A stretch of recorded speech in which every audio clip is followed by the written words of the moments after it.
किस तरीके से बीएसएनएल काम कर पाएगा, रिवाइव कर पाएगा, इसके बारे में थोड़ा बहुत हम बात करेंगे डिटेल में। तो चलिए ज़्यादा टाइम ना लेते हुए हम वीडियो को करते हैं शुरू। तो सबसे पहले हम बात करते हैं 4G के बारे में। 4G के बारे में हम डिस्कस कर लेते हैं कि बीएसएनएल 4G कब तक आएगा, कितना टाइम उसमें और लगेगा, और अभी इस समय पे फ़िलहाल क्या काम बीएसएनएल 4G का चल रहा है। तो मैं बता दूं आप लोगों को कि बीएसएनएल 4G ज़्यादा टाइम लेने वाला अब नहीं है, क्योंकि बीएसएनएल 4G के लिए बीएसएनएल ने गवर्नमेंट से रिवाइवल पैकेज भी मांगा है। जो उनको राहत पैकेज चाहिए था वो राहत पैकेज मांगा है। मैं आपको बता दूं कि जो बीएसएनएल के लिए 78,000 करोड़ रुपए का पैकेज जो दिया गया था उसमें बहुत सारी चीज़ें इंक्लूड थी। बीआरएस इंक्लूड था, बीएसएनएल 4G इंक्लूड था, और भी उसमें बहुत सारे फैक्टर थे जो उसमें इंक्लूड थे। तो मैं बता दूं कि वो 78,000 करोड़ रुपए डायरेक्ट बीएसएनएल को नहीं दिया गया, क्योंकि अगर डायरेक्ट बीएसएनएल को वो पैसा दे दिया जाता तो बीएसएनएल मतलब लोगों को भरोसा नहीं था, गवर्नमेंट को भरोसा नहीं था कि हम डायरेक्ट बीएसएनएल के हाथों में अगर पूरा पैसा दे देते हैं तो ये काम कर पाएगा सही से। तो वो पैसा डायरेक्ट बीएसएनएल को ना दे करके वो मंत्रिमंडल को दिया गया था, जो कि उसमें लगभग 7 मंत्री थे जिनको ये काम सौंपा गया था कि जो 78,000 करोड़ रुपए है आपके पास रहेगा, और जैसे ही बीएसएनएल को जिस जिस काम के लिए ज़रूरत होगी उस काम के लिए बीएसएनएल आपको लेटर लिखेगा, अप्लाई करेगा, और आप उसको उतना पैसा दे देंगे। तो आपको मैं बता दूं कि बीआरएस का पैसा भी आप लोगों को ऐसे ही मिला है, जो फर्स्ट इंस्टॉलमेंट मिला है उसके लिए भी बीएसएनएल ने अप्लाई किया था पहले। उसके बाद में जो मंत्रिमंडल था उन्होंने रिलीज किया था फंड को, और वो फंड फिर आप लोगों को दिया गया था। अभी बीएसएनएल ने बीआरएस के सेकंड इंस्टॉलमेंट के लिए भी उन्होंने एप्लीकेशन दे दी है, तो वो भी जल्दी मिलने की उम्मीद है। तो हम बात करते हैं 4G के बारे में। तो 4G के लिए भी बीएसएनएल ने अभी 15,000 करोड़ रुपए का जो लेटर लिखा है कि हमको 15,000 करोड़ रुपए दीजिए, हम बीएसएनएल 4G पे काम कर रहे हैं। तो उसके लिए अभी तक अप्रूवल नहीं मिला है, जल्दी अप्रूवल मिल जाएगा। अप्रूवल इसलिए नहीं मिला क्योंकि आप लोग जानते हैं कोविड-19 की वजह से जितने भी सरकारी कर्मचारी, सरकारी काम सब ठप पड़े हुए हैं, क्योंकि कोई भी काम गवर्नमेंट का नहीं हो रहा था, ना कोई ऑफिस खुल रहे थे, जिस वजह से ये सारा काम बंद पड़ा था। मैं बता दूं कि बीएसएनएल 4G के लिए लगातार काम किया जा रहा है।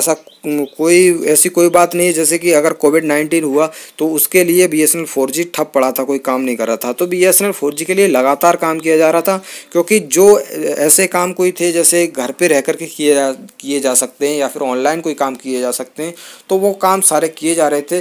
बीएसएनएल 4G का सेटअप तैयार किया जा रहा था इस कोविड-19 के पीरियड में भी। तो अभी कोविड-19 जल्दी से ये आप जो लॉकडाउन है, लॉकडाउन अब उतना सख्त नहीं रहा है, तो बीएसएनएल 4G भी काम करना शुरू कर देगा। गवर्नमेंट के ऑफिस भी खुलने लगी हैं और बाकी अदर काम भी होने लगे हैं, तो बीएसएनएल का काम भी जल्दी हो जाएगा। बस उनको अब इंतज़ार है, तो जो उन्होंने राहत पैकेज मांगा है उस राहत पैकेज का इंतज़ार है। जैसे ही राहत पैकेज इनके पास आ जाएगा तो ये काम करना स्टार्ट कर देंगे।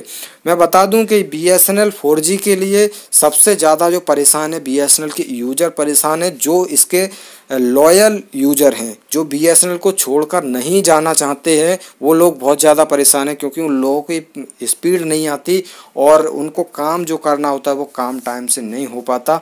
तो सबसे ज़्यादा उन लोगों के लिए दिक्कत है। मैं बता दूं कि बीएसएनएल के साथ जो लॉयल हैं उनके लिए दिक्कत इसलिए आ रही है क्योंकि वो दूसरी कंपनी को स्विच नहीं करना चाहते।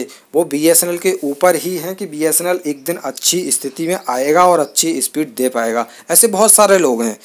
तो बीएसएनएल में अब ज़्यादा टाइम नहीं लगने वाला है, क्योंकि जैसे ही इनके पास राहत पैकेज मिल जाएगा ये काम स्टार्ट कर देंगे। और जो लॉकडाउन की वजह से जो काम डिले हुआ है, जो देरी हुई है इनके काम में, उस काम की जो देरी हुई है उसकी भरपाई करने की कोशिश करेंगे। काम अगर जल्दी से ये लोग करें तो ये बीएसएनएल 4G को मैं मानता हूँ कि 1 महीने के अंदर पूरी यूपी के 1 महीने के अंदर ही पूरी यूपी में लगा देंगे, और बाकी दूसरे स्टेट में भी काम लगातार ये करते रहेंगे, क्योंकि केरल में तो इन्होंने इस जो भी 4G स्पेक्ट्रम था काफ़ी पहले ही लॉन्च कर दिया था, और वहाँ पे स्पीड भी अच्छी खासी आती है 4G की।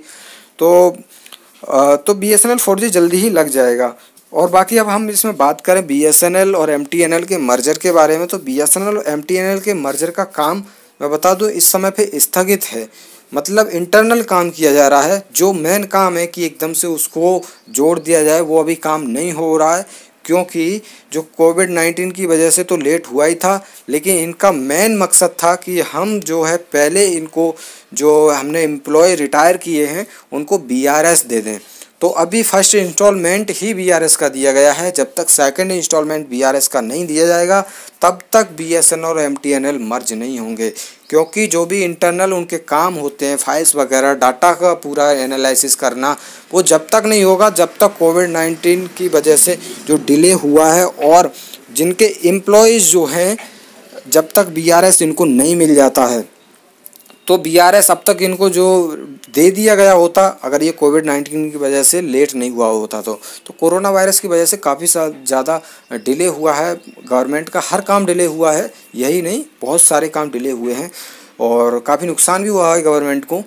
तो मर्जर का काम इस समय पे रुका हुआ है। मैं बता दूं आपको, मर्जर का काम जब भी होगा जब आप लोगों को बीआरएस का पूरा भुगतान कर दिया जाएगा। जैसे ही आपको बीआरएस का पूरा भुगतान हो जाएगा फिर गवर्नमेंट इसके मर्जर का काम कर देगी शुरू। तो बीएसएनएल एमटीएनएल मर्ज होने में अभी थोड़ा सा टाइम लग सकता है। आप मान सकते हैं कि आपको आप अंदाज़ा लगा लीजिए कि आपको अगर 1 महीने के अंदर भी अगर बीआरएस दिया जाता है तो इसके मर्जर के काम में लगभग 6 से 7 महीने लग जाएंगे, क्योंकि इनका डाटा पूरा एनालाइज करने के बाद ही ये मर्ज करेंगे। तो उसमें टाइम लगने वाला है बीएसएनएल के मर्जर में, बीएसएनएल और एमटीएनएल के मर्जर में। अब थोड़ा सा हम बात कर लेते हैं इसके बीएसएनएल की सर्विस के बारे में कि सर्विस कैसी रहेगी। तो मैं बता दूं कि सर्विस तो अच्छी रहेगी, ये तो आप लोगों को भी पता ही होगा कि सर्विस बीएसएनएल काफ़ी अच्छी देता है। ऐसी ऐसी जगह पर सर्विस देता है जहां पर दूसरी कंपनियां कभी सोच भी नहीं सकती। पहाड़ों पर और मतलब बहुत ही ज़्यादा हर गाँव तक ये इनके जो है सर्विस मिलती है और ये काफ़ी ज़्यादा सस्ता भी है दूसरी कंपनियों के मुकाबले। दूसरी कंपनियों ने अभी आप जियो को देख लीजिए, जियो ने भी काफ़ी ज़्यादा पैसे अपने बढ़ा दिए हैं रिचार्ज पे, काफ़ी महंगा रिचार्ज कर दिया है और वोडाफोन और एयरटेल तो पहले से महंगे ही थे। तो बीएसएनएल 4G सस्ता है आप लोगों के लिए। आप बीएसएनएल 4G को ही यूज करना मैं आपको रिकमेंड करूँगा ये, क्योंकि काफ़ी अच्छा है और सस्ता भी है काफ़ी। और हम बात कर लेते हैं कि बीएसएनएल 4G का जो कब तक रिवाइव हो जाएगा, बीएसएनएल कब तक रिवाइव हो जाएगा ताकि ये अपनी 4G जो लगा रहा है उसको लगाने के बाद में रेवेन्यू कमा पाएगा। तो मैं बता दूं आपको कि बीएसएनएल 4G लगाने के बाद तुरंत बाद ये एकदम से इनका रेवेन्यू नहीं इंक्रीज होगा। क्यों इंक्रीज नहीं होगा, क्या रीज़न है, तो मैं बता दूँ आपके पास कि इनके यूजर्स काफ़ी लिमिटेड रह गए हैं।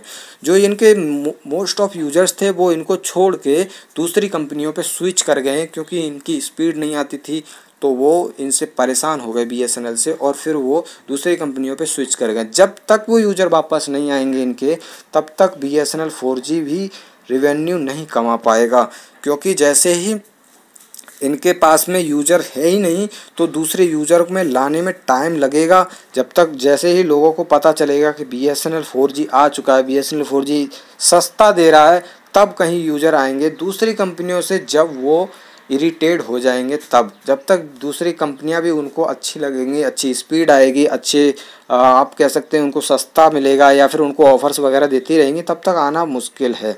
और क्योंकि जो एक बार चला जाता है उसका वापस आना बहुत कठिन होता है। इनके पास जितने ज़्यादा यूजर थे पहले से, वो लोग वो इसको छोड़ के चले गए हैं, तो इसको छोड़ के जाने के बाद में आप समझ सकते हैं वापस आने में टाइम तो लगेगा ही।